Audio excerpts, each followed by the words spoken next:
জাতীয় থেকে আন্তর্জাতিক, প্রান্তিক, জনপদ থেকে নগর, চারপাশে এই মুহূর্তে যা যা ঘটছে তার সবকিছু নিয়ে আমাদের নিয়মিত আয়োজন এখন চারদিক। আপনাদের সঙ্গে আছি আমি নোমান আব্দুল্লাহ।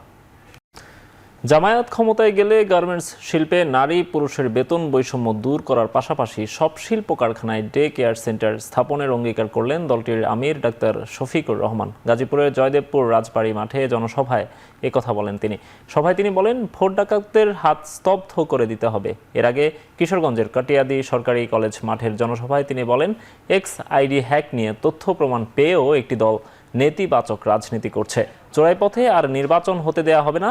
কিশোরগঞ্জের পর ময়মনসিংহে জনসভায় যোগ দেন দলের এই শীর্ষ নেতা। বলেন, কৃষি বিপ্লব ঘটাতে কৃষকের চাহিদা পূরণে গুরুত্ব দেবে জামায়াত। এছাড়া পাচার করা টাকা ফিরিয়ে আনার কথাও বলেন তিনি। জামায়াত আমির বলেন, সরকার গঠন করলে তরুণদের বেকার ভাতা নয়, কর্মসংস্থানের ব্যবস্থা করা হবে।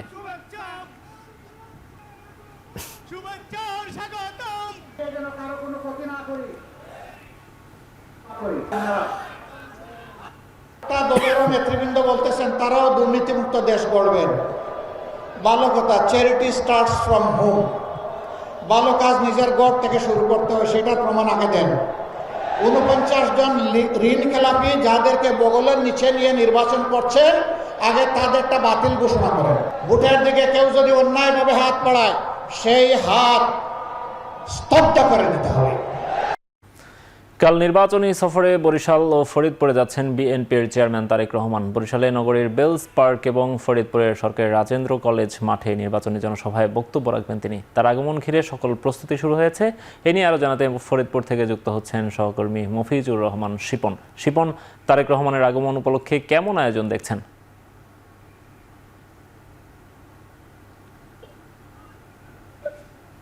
নোমান, আপনি জানেন যে বিএনপির বর্তমান চেয়ারম্যান জনাব তারেক রহমান কিন্তু তার রাজনৈতিক ক্যারিয়ার এই প্রথম কিন্তু ফরিদপুরে তিনি পদার্পণ করবেন এবং ফরিদপুরে কোনো জনসভায় তিনি বক্তৃতা করবেন।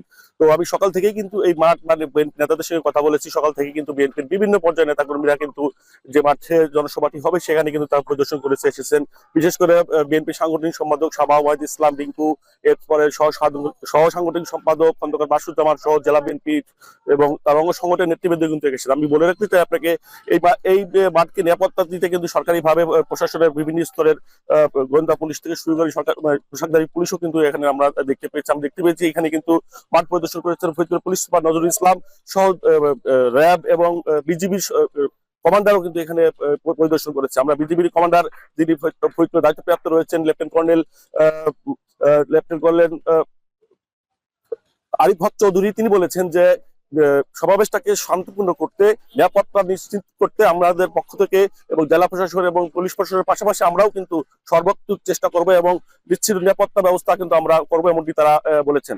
আপনাকে বলে রাখতে চাই, জেলা বিএনপির সভাপতি মোতাবেস আলী ইসা তিনি বলেছেন যে এই সমাবেশে কিন্তু শুধু রাজেন্দ্র কলেজের মাঠটা পুরো শহরেই কিন্তু মানুষে ভরে যাবে, এমনটি বলেছেন। এবং বিকেলে কিন্তু আমি যখন এসেছি এখানে তখন দেখেছি ছাত্রদল যুবদল তারা কিন্তু দফায় দফায় মিছিল করছে এবং ঘুরছে। তো আপনাকে বলে রাখতে চাই যে তারেক জিয়ার আগমনকে কেন্দ্র করে ফরিদপুরে বিএনপি এবং তার অঙ্গ সংগঠনের মধ্যে ব্যাপক একটা চাঞ্চল্য এবং ফিরে এসেছে এবং সারা শহরে কিন্তু একটি সাত ড্রপ তৈরি হয়েছে। তো অনুমান ফরিদপুরের তারেক জিয়ার নির্বাচনী জনসভার সর্বশেষ খবর। ফরিদপুর থেকে যুক্ত ছিলেন সহকর্মী মফিজুর রহমান শিপন। 6 ফেব্রুয়ারি নির্বাচনী ইশতেহার ঘোষণা করবে বিএনপি। সকালে গুলশানে সংবাদ সম্মেলনে এই কথা জানান দলের নির্বাচন পরিচালনা কমিটির মুখপাত্র মাহাদি আমিন। নির্বাচনে বিএনসিসি ক্যাডেট মোতায়েনে উদ্বেগ জানান তিনি। এছাড়া নির্বাচন পর্যবেক্ষকদের মধ্যে একটি বিশেষ দলের সমর্থকদের সংখ্যাই বেশি থাকার অভিযোগ করেন মাহাদি আমিন। ইশতেহার এবং আমাদের 31 দফা নিয়ে 27 দফা নিয়ে অনেকগুলো কর্মসূচি গ্রহণ করেছি। তার আলোকে আমাদের ইশতেহার অনেকটাই প্রস্তুত। একটি পরিকল্পনা আছে, আগামী শুক্রবার আমরা হয়তো ইশতেহার ঘোষণা করতে পারি। সেটি চূড়ান্ত হলে আমরা আপনাদেরকে অবহিত করবো। কলেজ ও বিশ্ববিদ্যালয় পড়ুয়া বিএনসিসি ক্যাডেটদের অনেকেই কোনো না কোনো রাজনৈতিক দল বা মতাদর্শের সাথে জড়িত থাকেন।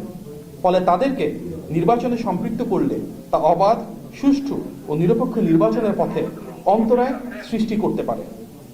এ বিষয়ে আমরা ইতিমধ্যেই নির্বাচন কমিশনে চিঠির মাধ্যমে বিএনসিসির ক্যাডারদেরকে মোতায়েন না করবার জন্য বিশেষভাবে অনুরোধ করেছে।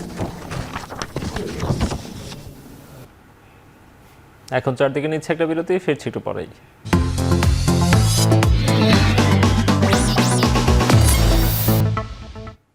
বিরতির পর ফিরে এলাম, দেখছেন এখন চারদিক। সারা দেশে চলছে তুমুল নির্বাচনী প্রচারণা। গণসংযোগ, পথসভা, উঠান বৈঠক সহ নানা কর্মসূচি পালন করছেন বিএনপি, জামায়াত সহ অন্যান্য রাজনৈতিক দল ও স্বতন্ত্র প্রার্থীরা। ঠাকুরগাঁওয়ে নির্বাচনী প্রচারে বিএনপি মহাসচিব মির্জা ফখরুল ইসলাম বলেন, ধর্মকে ব্যবহার করে মানুষকে বিভ্রান্ত করা হচ্ছে।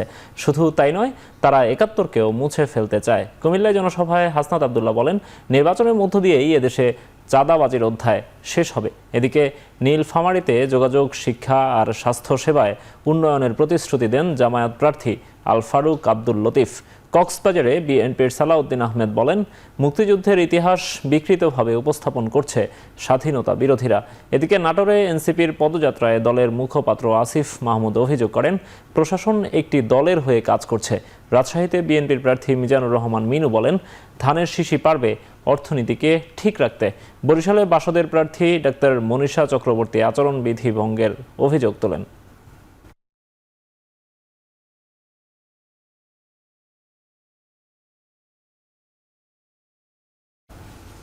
এদিকে ঢাকার বিভিন্ন আসনেও চলছে প্রার্থীদের দৌড়ঝাঁপ।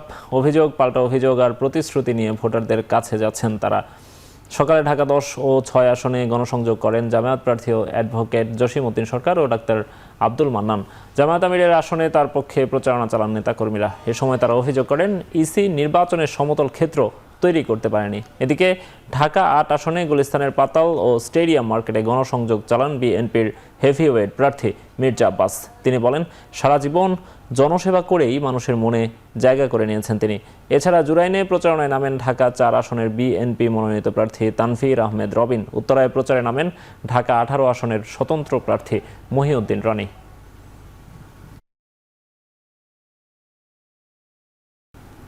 বদলে যাচ্ছে elite force rapid action battalion র্যাবের নাম। নতুন নাম স্পেশাল ইন্টারভেনশন ফোর্স SIF।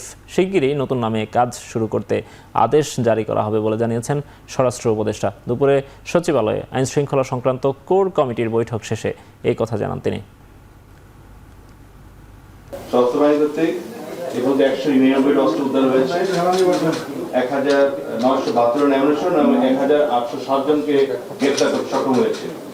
আর আমি যদি বলি যে আমাদের যে ডিপ্লয়মেন্ট হলো, এখানে আমাদের ১,৬,২২৩ জন ডিপ্লয় হয়েছে। র্যাবের যে নতুন নাম, আজকে থেকে এটা নতুন নাম করা হইতেছে স্পেশাল ইন্টারভেনশন ফোর্স SIF। এটা সুপারিশ করেছে এবং মাননীয় প্রধান উপদেষ্টা এটা অনুমোদন দিয়েছে। এটার সাথে পোশাকও পরিবর্তন হচ্ছে। পোশাক অলরেডি পরিবর্তন করে আপনাকে কিন্তু একবার দেখানো হয়েছিল। ওই পোশাকগুলি বানানো শুরু হয়েছে, হয়তো এই নেক্সট সপ্তাহে আপনি দেখবেন যে ডিজি হয়তো ওই পোশাকও গায়ে দেওয়া হয়েছে। পুলিশের মনোবল অনেক বেড়ে গেছে, তাদের কর্মক্ষমতা অনেক বেড়ে গেছে। এই জন্য ইলেকশনে কোনো ধরনের কোনো অসুবিধা হবে না, কোনো ধরনের কোনো অসুবিধা হবে না। এখন চারদিকে নিচ্ছে আরও একটা বিরতি, ফিরছি একটু পরেই।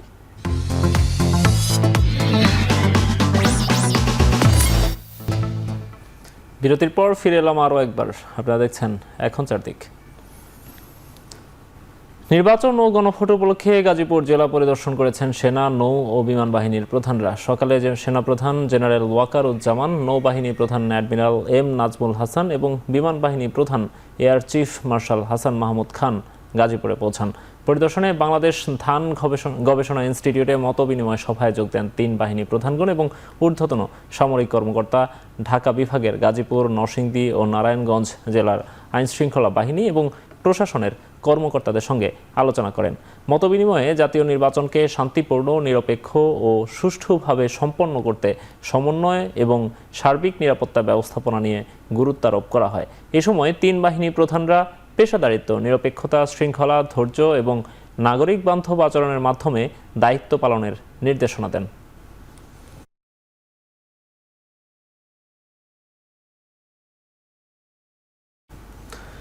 যৌন নিপীড়ক জেফ্রি অ্যাপস্টেইন সংক্রান্ত তদন্তে কংগ্রেসে সাক্ষ্য দিতে রাজি হয়েছেন সাবেক মার্কিন প্রেসিডেন্ট বিল ক্লিন্টন ও তার স্ত্রী হিলারি ক্লিন্টন। সামাজিক মাধ্যমে এই তথ্য নিশ্চিত করেছেন বিল ক্লিন্টনের deputy chief of staff. Epstein সংক্রান্ত দ্বিপক্ষীয় তদন্তে সাক্ষ্য দিতে অস্বীকার করায় বিল ও হিলারি ক্লিন্টনের বিরুদ্ধে কংগ্রেসের প্রতিনিধি পরিষদ অবমাননার প্রস্তাব আনা তোড়জোড় শুরু হয়ে গেল কয়েকদিন আগে। এর জেরেই সাক্ষ্য দিতে রাজি হলেন ক্লিন্টন দম্পতি। সম্প্রতি শিশু যৌন নিপীড়ক অ্যাপস্টেইনের প্রায় 30 লাখ নথি প্রকাশ করেছে মার্কিন বিচার বিভাগ।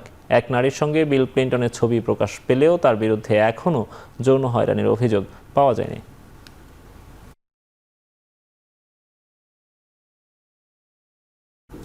শেষ করছি এখন চারদিক। এখন টেলিভিশন ওয়েবসাইটে দেখতে ভিজিট করুন www.ekhon.tv। এছাড়া ফেসবুকে দেখুন facebook.com/tv.ekhon। ইউটিউবে এখন টেলিভিশন দেখতে ভিজিট করুন www.c.ekhon.tv।